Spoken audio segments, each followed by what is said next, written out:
السلام علیکم ورحمۃ اللہ وبرکاتہ۔ اور کلمہ طیبہ لے کر آئیں گے، بلدہ کہتے ہیں شہر کو، تو کیا کروں میں؟ تلاوت کروں۔ نہیں ہے دنیا میں ایک انسان بتا دو جس کی خواہشیں پوری ہو گئی ہوں، دنیا میں نہیں لیکن اندر داخل نہیں ہو سکا، اس کی بھی خواہشیں آ گئی۔ قارون کی خواہش بھی نہیں پوری ہو سکی، فرعون کی خواہش بھی نہیں پوری ہو سکی۔ خواہشیں جتنی ہیں اتنی بڑھتی جاتی ہیں۔ جب رسول اللہ کا اعلان آ گیا کہ خواہشیں نہیں پوری ہو سکتی ہیں تو ہم مثال دے کے سنایا۔ آپ کو ایک حدیث سناتا ہوں، نبی صلی اللہ علیہ وسلم نے فرمایا ایک بار جنازہ آیا، قبرستان میں تدفین ہو رہی تھی، کچھ وقفہ تھا، تصویر ہوتی ہے قبرستان کی، اس میں وقفہ تھا، آپ نے ایک لکڑی لیا ہاتھ میں، چارپائی بنایا، چارپائی اور چارپائی، یہ انسان کی حیات ہے، یہ انسان کی حیات ہے، اور اس کے بیچوں بیچ میں لکڑی باہر چلی گئی ہے جو اس کی آرزویں اور خواہشیں ہیں۔ حیات ختم ہونے کے باوجود بھی لکڑی جو دکھائی دیتی ہے جو اس کی آرزویں ہیں، اتنی آرزو لے کے چلا گیا انسان، یعنی تمام آرزویں پوری کرنے کے باوجود بھی اتنی باقی ہے ابھی، ہزاروں خواہشیں ایسی کہ ہر خواہش پہ دم نکلے، بہت نکلے میرے ارماں پھر بھی کم نکلے، خواہشیں پوری کرتے ہیں لوگ، پوری نہیں ہوتی۔ تو یہ انسان کی حوث ہے، وہ سمجھتا ہے کہ میں خواہشیں پوری کر لوں گا، نہیں، دنیا میں حاجتیں پوری کرو، بس دنیا میں حاجتیں پوری کرو، خواہشیں اللہ جنت پوری کریں گے۔ مقام خواہش دنیا نہیں ہے۔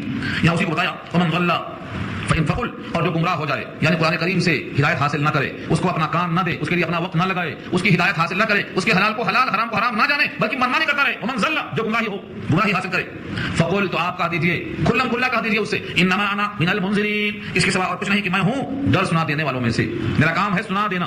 کوئی نہیں سنتا ہے نہ سنے، نہیں ہدایت قبول کرتا ہے نہ کرے، میرا کام ہے صرف ڈر سنا دینا۔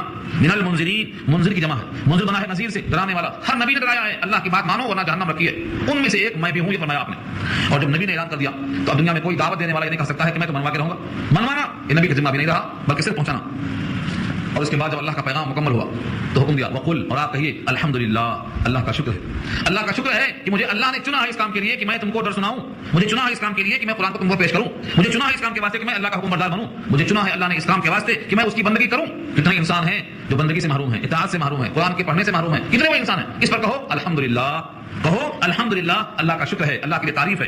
سیریکم آیاتہ فتعرفونہا، ان قریب وہ تم کو اپنی آیتیں دکھائیں گے، تم کو پہچان لو گے، اللہ تعالیٰ تم کو اپنی نشانیاں دکھائیں گے، یعنی قیامت کے واقعات میں سے کچھ بتائیں گے، فتعرفونہا، آپ اس کو پہچان لو گے۔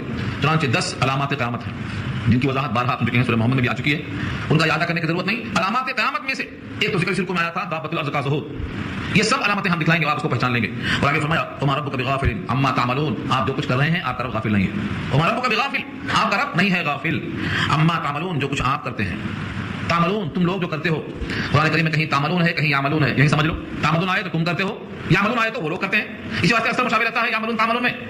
اللہ تعالیٰ غافل نہیں ہے جو تم کرتے ہو، اللہ غافل نہیں ہے جو وہ کرتے ہیں، اور اللہ اس سے بھی غافل نہیں جو ظالم ظلم کرتے ہیں۔ وَلَا تَحْسَبَنَّ اللَّهَ غَافِلًا عَمَّا يَعْمَلُ الظَّالِمُونَ، جو ظالمین عمل کرتے ہیں اللہ اس سے بھی غافل نہیں ہے، سب کچھ اللہ کے گھر میں ہے، اللہ کی حدود میں ہے، اللہ کے علم میں ہے، اللہ اس پر قادر ہے، یہ صرف مہلت ہے، صرف مہلت ہے، جس دن وقت آ جائے گا ان کی مہلت ختم ہو جائے گی۔